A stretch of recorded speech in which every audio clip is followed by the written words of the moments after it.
Hello world, welcome to WFHR's Rapids Report for this August 26, 2025. Show is proudly brought to you by Crockett Septic. A big thank you to them, and a thank you to our Wisconsin Rapids Family Center. We have Dual Abuse Service Coordinator Elizabeth with us right now. Elizabeth, how you doing? I'm good. How are you? Doing good. Thank you very much for being here. Yeah, thank you for having me. Always appreciate the time and appreciate the effort and work from our family center and everything that you guys are doing over there. Some of the most vital work in this community. We really appreciate the time with you to join us. And I thought today we could get into kind of some of the services provided by the Wisconsin Rapids Family Center, if you don't mind. Yeah, of course. So with that, where would you like to start?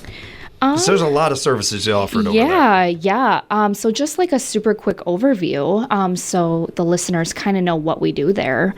So we are an organization serving victims of domestic violence and sexual assault. These are individuals of any age, ranging from kids, teens, to adults, to late adults, any gender, any race. We have a vast variety of services. So we have non-residential services, but we also have shelter services. Which I think a lot of people don't understand or know that we have those outreach services. So I think those are really important to talk about. Yeah. And that is a big role that I do. Some of those services entail legal advocacy, food pantry, emotional support groups. We are really survivor-led. So we really follow their lead and try to accommodate what their needs are at that time. Everybody it reacts to things differently or handles things differently or learns differently. I think we kind of learn that in school. Healing and surviving and all these things are no different. And so when it comes to that, I imagine that there's a number of different things that different people need different help in. But one of the more consistent things, along with other stuff involved with this, the legal advocacy. I think that's another one of those things that some people might assume and others may not even think about that is something that is offered from the Family Center. It's integral to the process of this, where we know that when it comes to anything from divorce or residency or some of those things can be sometimes what keeps people from either seeking help or just looking at things from a different angle. Yeah. Being able to provide that is integral to all this, but also, again, one of those things I don't know that we get to hit on very often, so I appreciate that you bringing that up and being here today for this. Yeah, of course. When it comes to the work that I'm trying to think of broad questions. I don't want to be too detailed or too specific or anything, but when it comes to things that the community may not be as aware of or could really use some insight on, when you touched on before, these are things that, legal advocacy that maybe not everybody knows that is offered at the Family Center. Are there more things like that you would like to touch on and put a spotlight on? As far as even the things that you just mentioned. Yeah. So kind of diving into legal advocacy, because I think that is really a huge piece of the outreach services we provide. I always like to tell people we are not lawyers. We are not qualified for legal advice. Good but note. Yes, very good note. I had questions, so I'm glad you told me that. Yes. But we can explain maybe what's going to happen if there's criminal charges pending and really walk alongside someone and attend court and report back to them like, hey, this is what's going on, and really explain it to them in terms that might otherwise be difficult to understand. We can assist in filing restraining orders and then attending those hearings with them, because that can be really scary to go back and face that person that caused you that harm. And so just knowing that there's someone to sit there with you and, hold their hand through it is a huge piece of it. We also do a little bit with divorce. We can assist with filing the paperwork, going to court. Maybe if they don't understand something, we can explain it. Again, we can't give that legal advice, but we can inform them this is what this means, stuff like that. But we also do other things like safety planning. Maybe someone isn't ready to leave a relationship yet, so we can safety plan within that abusive relationship. Yeah, I was really curious about this part of things. And even for me as a board member, it's something that I don't know nearly enough about. Yes. So, they're not ready to leave, and that's okay. It does take about 7 times for someone to really leave a abusive relationship.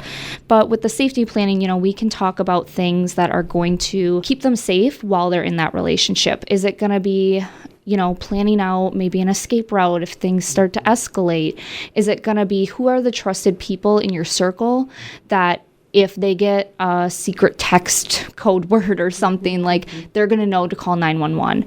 Maybe they need to let their neighbors know, like, hey, if you ever see this or that, like call the police. Staying out of the kitchen, maybe where there's sharp objects. It's really, a survivor knows their safety best. So it's talking to them and working through that, like what is going to keep you safe and make you feel safe within that relationship. And then, of course, we work on safety planning even after. Is that going to be doing something called Safe at Home where, they might not know their address? Is it going to be taking different routes to get to and from home? Just different things to really make that person feel safe. Are we going to provide them cameras to keep up and have as extra security to make them feel that just that little extra sense of security? Yeah. So all those different things can go into safety planning. And I think that's really important that maybe a lot of people don't understand is that whole piece. Well, to me, at least, a big part of talking to the Family Center, talking about the work being done there, even domestic violence as a whole, is creating empathy in those that may not have it for this subject matter. Yeah. And I think that everybody can relate to and identify with the idea of what it's like to not feel safe. Yeah. You've had a moment in your life when you felt that way.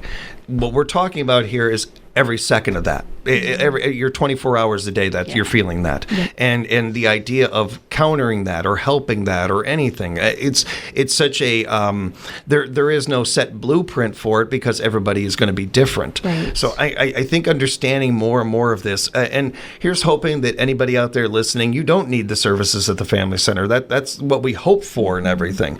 But it's all the more important for individuals like that to know what these things are. So you have some not only empathy but some understanding of what's going on with our Family Center, and hopefully helping be on the right side of history with some of these things. Right. I appreciate the breakdown of that a lot, Elizabeth. And when it comes to that safety planning, that is certainly appreciated. But case management, is that a different scenario than this? Than how you handle these things? Yeah, so case management, again, is really tailored to the needs of that survivor. So a lot of times when people leave shelter, I, as the Dual Abuse Services Coordinator, will follow up with them. And if they need continuous case management, I will support them through that. Maybe it's legal, maybe it's just financial assistance, food pantry. It really just depends on where they're at in their process. Right. But yes, case management can look different for everyone. Maybe it's a follow-up every week. Maybe it's a home visit once a month. Really tailoring it to what they need and just reminding them that just because you leave here doesn't mean we don't still support you. Like, we're still there for you and we still want to support you in your journey. So yeah, that's case management is really just a big piece. The follow-up, the what's next, what's our next step, kind of, and helping them, empowering them to get to that next step. Nice work. Really nice. That's exactly what we were looking for. Yeah. I appreciate that, Elizabeth. Thank you. And again, along with it's great to get this information out there and for the community to know, especially those that might not. I also want to take some moments here where, wow, that is really thoughtful. Wow, that is really insightful. I'm so thankful that our domestic violence shelter does this or thinks of this.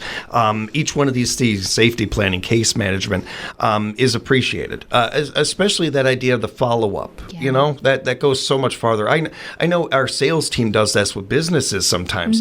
It only makes sense, but it's also news to some people out there that is the case, that this happens. Right. And with everything you do and everything we've talked about with the Family Center for many years, it's interesting you bringing this up because I'm reminded of one of the first conversations I had with Sue back when she was there and everything. And when she was telling me that I would be a good board member, and I didn't believe her because I couldn't imagine why anybody would want me on a board. But in talking about that and sharing that information, one of the things she shared was a former Family Center person that they needed the services over there, how they came back from time to time, and how once they were on their feet a little bit more, started donating money every Christmas to the Family Center, and they still did to that day.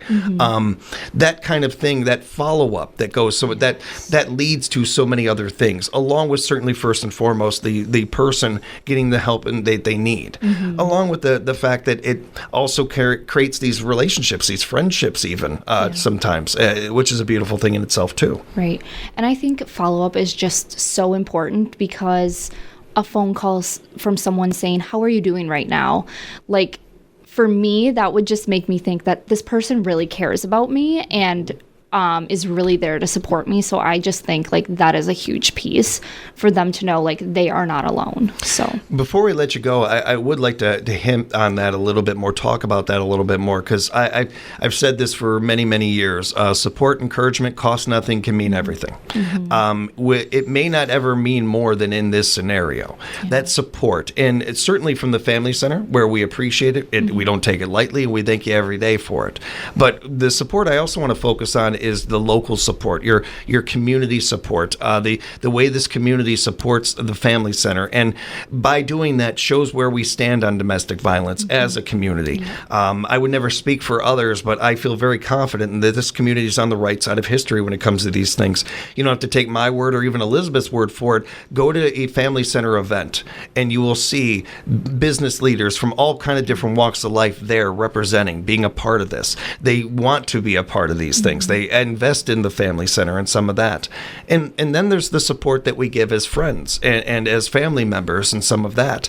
You mentioned, I think, a really important stat earlier, that it can take a domestic violence victim up to 7 times to leave. Oftentimes, and I think we've all heard of or been around these scenarios, you're all supportive to somebody that first or second time that they're willing to do something. But at the third or fourth time, you start flipping the script and you start blaming them or some of those things. That's not support. That doesn't help anything. Whatever you think in your head, that's your business. That's between you and you. But when you're sharing that kind of stuff and spreading that kind of stuff, that all that does is kind of set a person back a little bit. Right. That support from whether a friend or a family member is just as vital as from the Family Center or our local leaders. It goes a long way and a lot farther than I think we realize. And we oftentimes, especially with friends that we're really close to, we kind of let our guard down a bit and we share more. And that's vital for this conversation. It's just as vital for the person listening to be supportive. And oftentimes, as I've learned the hard way, oftentimes somebody just wants you to listen. You don't need to solve all their problems or anything like that. Just hearing them out, maybe recommending where they could seek help, like the Family Center, can go farther than we could ever put into words. Yeah, I agree. Was there anything else you wanted to touch on, Elizabeth, before we let you go? I know how busy you guys are. I don't want to keep you too long. Yeah. As always, just check out our website, our Facebook page, always updating with the different fundraisers, different services we have, grants, all that good stuff. So there are so many different bits of information over there. One of the most important parts is the crisis line. They have a 24-hour crisis line over at the Family Center. Encourage you to use it if needed. Spread the word about it. 715-421-1511. That's 715-421-1511. You can find out more and plenty of things. They got a whole new season of events that are going to be around the corner and before we know it and everything to be planning. So we'll be looking forward to talking about those and everything. You can find out about those and more at familyctr.org, familyctr.org. And be sure to follow the Family Center on Facebook and social media. Share their posts on your page. You just never know who might see them otherwise. Elizabeth, say hi to the team over there for us, okay? Okay. Thanks so much for having me. Thank you for the time and appreciate the services and everything. Thank you. And a big thank you to our friends at Crockett Septic for sponsoring this show. We appreciate them. Appreciate you listening out there. We'll have more Rapid Support coming up for you right here at WFHR.